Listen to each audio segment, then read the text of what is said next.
been in the kitchen making delicious food, have you stopped to look at your ingredients? Because while a delicious meal is a work of art, there's another way to make something beautiful out of your ingredients. We're going to draw a still life by taking some things from our kitchen and creating a picture of them here. So I have 3 objects. I arranged them here in a way that I thought was interesting. And I have some things overlapping. I have things at different angles. The objects I picked are of different shapes. Before I start drawing, I want to get my mind in shape for this. So I'm going to take my finger and start tracing the lines that I see in these objects. I want to see that I can notice as much as possible what sort of lines and shapes make up the objects that I chose. Don't rush at this. See how much you can notice. Where do they overlap? Do you see circles? Do you see lines? Where is it curving out? Where is it going straight? Where does it zigzag? I see circles within circles in that onion there. And then I've got this diagonal of the fork and the shapes within that. Is that going to be easy or hard to draw? We'll see. Now that we've done that, let's create our drawing.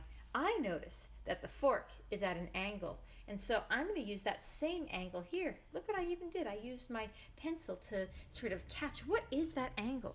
And so I'm going to go down. This is the sort of contour drawing that you can lift up your pencil, you can change it. When I'm doing a still life, I do a little bit of sketching too. It's sort of contour drawing, but also sketching. So in this case, I'm getting to know what the shapes are. So see how I'm doing some sketching there? But then I really see what that line is. And so I did a little contour drawing there. So you can just keep making the lines that you see clearer. See, that actually goes that way. But am I using an eraser? Nope. So now I'm going to work on those fork prongs, and okay, there's 3 prongs, so it takes a little bit of work to get them right, and you know what? I noticed something I do need to erase there, because they come closer together at the end, and a couple adjustments on the back side of the fork, and we've got it. Now, I'm going to do that bell pepper. I noticed the shape of that bell pepper is kind of a circle, but then it has these shapes that are part of it. I see this shape here. I see this shape here. I see this shape here. Ooh, I love how they come together there. That circle I drew was so useful, and I see another circle there. So I notice these shapes as I go because I keep looking, and of course, there's that shape there that goes down into that. And then the last thing I have is hiding behind there. I have the onion, and the onion's kind of an oval, but it has this line in it where it has a cut and has a little bit of messy peel around the outside of it. And then it has, where I've cut it, going around like that. And so there we go. I have my drawing. I can mark where the shadow is a little bit. See a shadow there, in there, and over there. Now, the style of coloring I'm going to show you. We're going to need a Sharpie.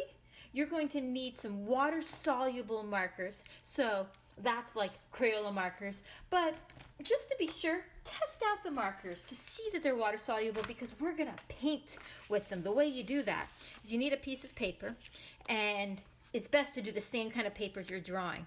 The best kind of paper for this project is some thicker paper like watercolor paper or cardstock or anything like that. But if you don't have that, then just use printer paper, photocopy paper. But you'll want to be extra careful with that because I'm going to paint, and if I don't have a brush, I'm just going to use a Q-tip. I'm going to add water to it. And that water is going to start to make the paint flow. And if it's thicker paper, it's going to just stay there and not go through. But if it's printer paper, photocopy paper, it's going to go right through. So you're going to want to be really careful that you have extra paper or newspaper or something underneath. And that also, once you finish painting, you let it sit until it looks 100% dry. Not mostly dry, 100% dry. So I know that these markers work. I tested them out. I see how they work on that paper. I want to color these, but first, let's get some Sharpie lines. Outline with Sharpie and then erase the pencil lines, and then we're going to paint with markers. But if you have a different art supply you want to use, then you could color with that instead too. So let's get started with those markers. We're going to use line. We're going to trace over areas and add details inside, maybe little details you notice in the objects that you drew. And let's add more than one color, yellow and light green to go with the green, and some blue as well. Blue and yellow make green, so those are all going to blend together in a beautiful way.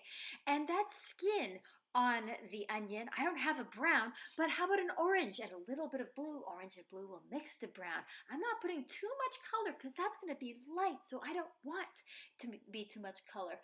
And I do have a gray pen, but I'm thinking, well, what other colors do I see reflected in that shiny fork? So I'm putting those colors in there too, just a little bit, not everywhere. A little bit of shadow colors, red and green, those will blend together to be sort of a gray-brown.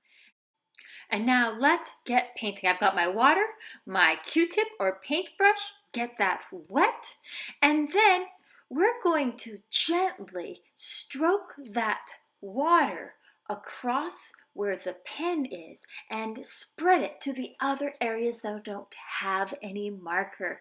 And it can take a moment. Just go gently and get it wet and then go on to another part. You don't want to make a hole in your paper, but that paint is going to flow. And so do each area. Switch to the other side of the Q-tip if it gets dirty. You might rinse out a little bit in your water, but mostly just use the other side of the Q-tip. And so go gently, keep the water where you want it, and let's just see what happens with the color here. And onto the bell pepper. Wow, those colors are blending beautifully, filling it in, making it feel three-dimensional. Remember, go gently, and then when this is done, just let it sit and dry until it's all the way dry. It might keep changing for a bit. And do those shadows too. This is going to be beautiful. What are you going to find in your kitchen to draw and paint? I can't wait to see it, and I can't wait to try whatever you cook out of those ingredients either. Have fun!